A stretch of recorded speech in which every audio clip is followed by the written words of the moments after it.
All stories have an origination point, and this one is no different. At this moment in time, the story hasn't ended, and I don't know if it ever will. But I'm hoping that in telling it, that you and I will have some sense of the magnitude of what has happened and is happening. On a cold day in January 2002, I was driving to my friend Amanda's house in the mountains outside of Albuquerque. I was on my way to hang out and listen to metal and continue my education therein, as she and her boyfriend have been instrumental to this point in helping me grow out of thinking that Metallica was the only worthwhile metal band. As I entered Amanda's bedroom, I could smell marijuana and some type of incense hit my nose, simultaneously familiar and still somewhat forbidden based on my so far limited life experiences. As I stared at her incredibly cool collection of lifelike and morbid McFarlane figurines, that's the guy that wrote Spawn, I was marveling and appreciating the wonderful metal posters that she had all over her walls and tapestries that hung from the roof and the ceiling. Amanda's boyfriend at the time, Eben, said something to me. "Oh man, Chuck died." Curious, I asked, "Who's Chuck?" Eben responded by handing me the magazine he was reading, and in a small little blurb, near one of the bottom corners of the page, it read, "Chuck Schuldiner, creator of the bands Death and Control Denied, and commonly known as the godfather of death metal, has passed away after a long fight with cancer. He was 34. "Oh, that sucks. There's a band called Death?" I said, sort of bemused and fascinated. "Yeah, man, check this out." And Eben proceeded to dig through his, or maybe Amanda's, large collection of heavy metal CDs, and slid a disc with what looked like a bunch of skeletons drinking cups of blood on it into the CD player boombox combo unit. It's 2002, remember.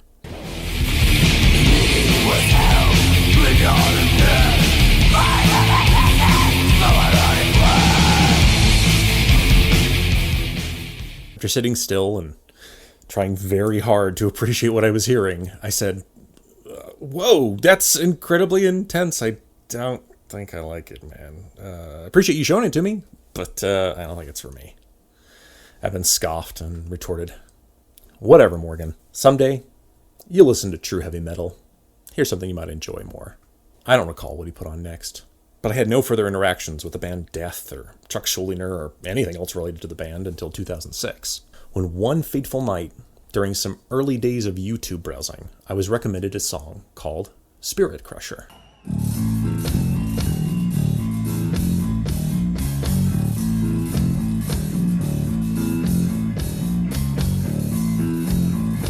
At this point, I had spent nearly a half-decade listening to progressively heavier music, just as Evan had told me would happen. And I was primed for Death's music, to worm its way into my ears and consciousness. But this was very different. Very different than the band I remember hearing. This was progressive, and I could hear the lyrics, and the composition was creative and thought-provoking. I was clearly missing something. I went out and found more songs from the band, and discovered something even more surprising, an instrumental.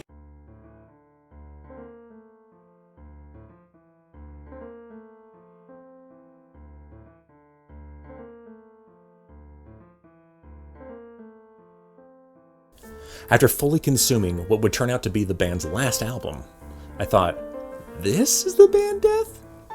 In fact, this instrumental would lead me down an 18-year-long rabbit hole of music lost and found, battling record labels, lawyers, cancer, the American health system, and one man's dying wish to see his dreams turned into reality. This is a story to tell.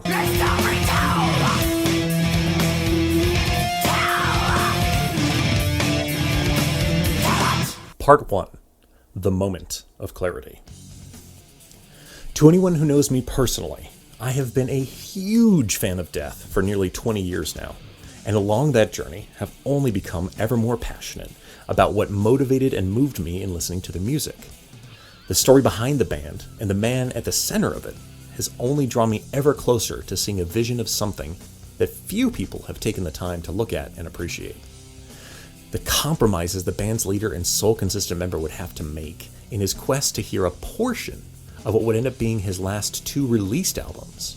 And what I believe to be a trilogy of albums only partially released is nothing short of fascinating and upsetting.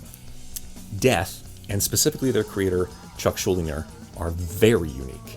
It is truly rare in any genre of music to hear and see a band grow from album to album.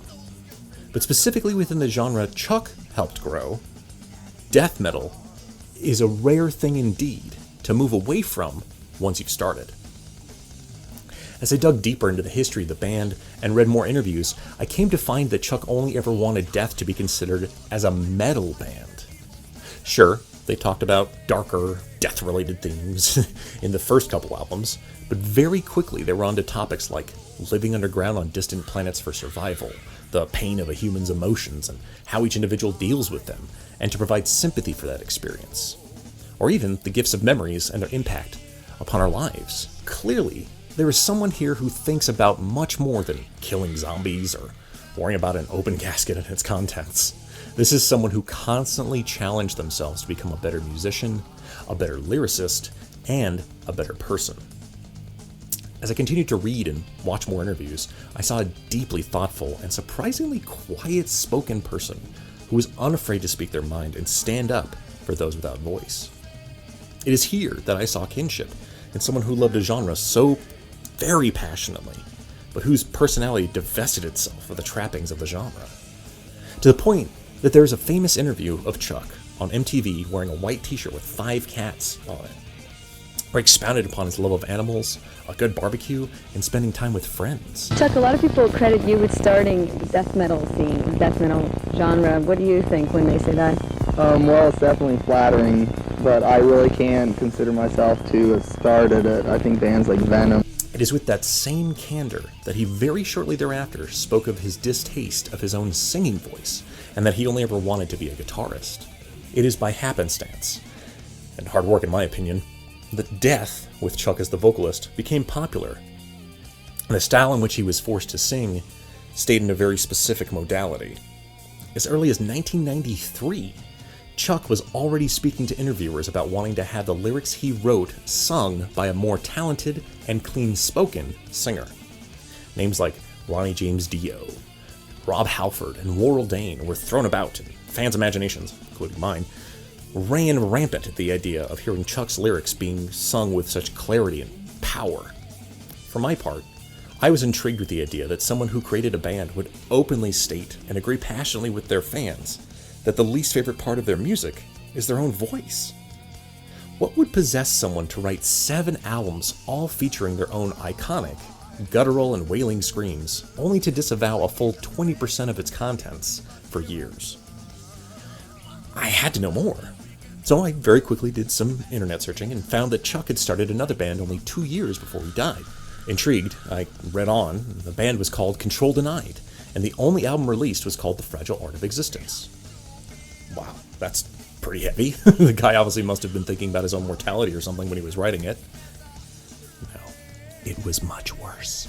As I spun up this album, I could hear Chuck's telltale guitars as the song built into the vocals. The soaring, potent tones of Tim Amar pierced through my ears with intense power and clarity. His style of vocals very much evoked images of Bruce Dickinson, Ronnie James Dio, and Rob Halford before him, but with his own spin. Chuck had done it!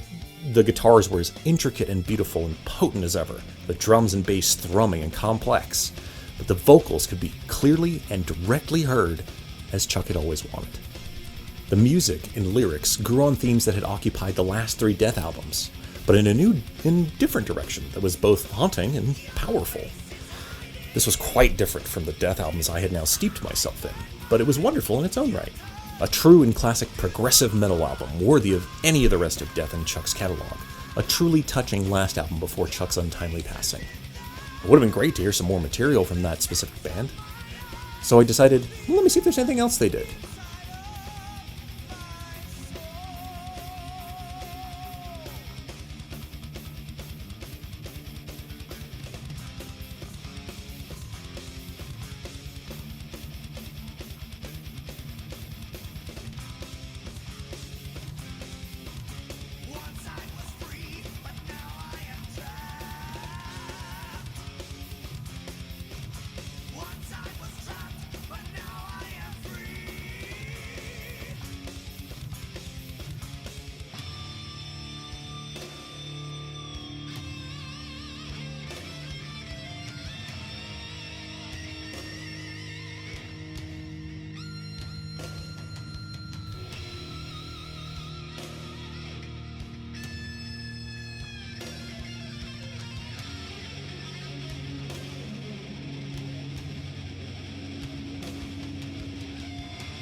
Do you feel the pain that I feel? The pain that lives inside? Do you wear the chains that I wear? The ones that rub me wrong?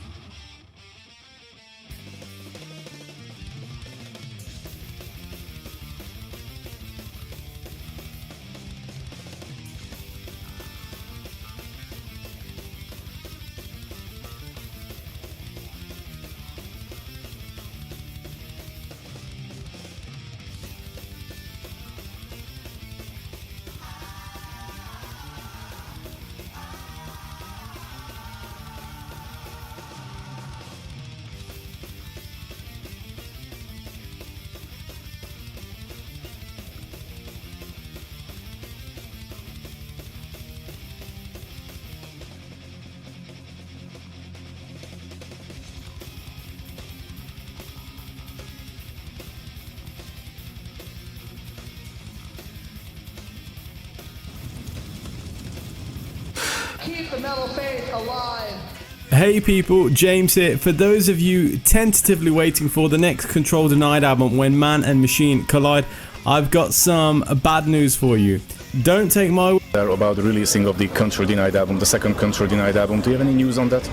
It's not really rumors. The plan, right when he died, the whole lineup was at his funeral, and we had a meeting there, and we said, we're going to do this. We're going to finish it, and we're going to put it out. It's what he wanted.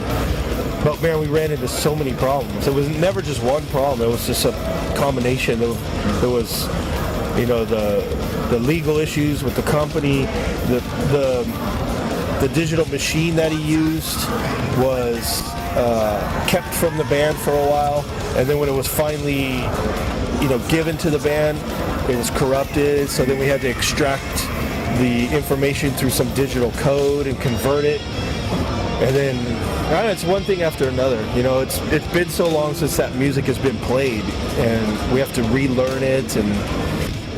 But I think the biggest issue is the technology part of it.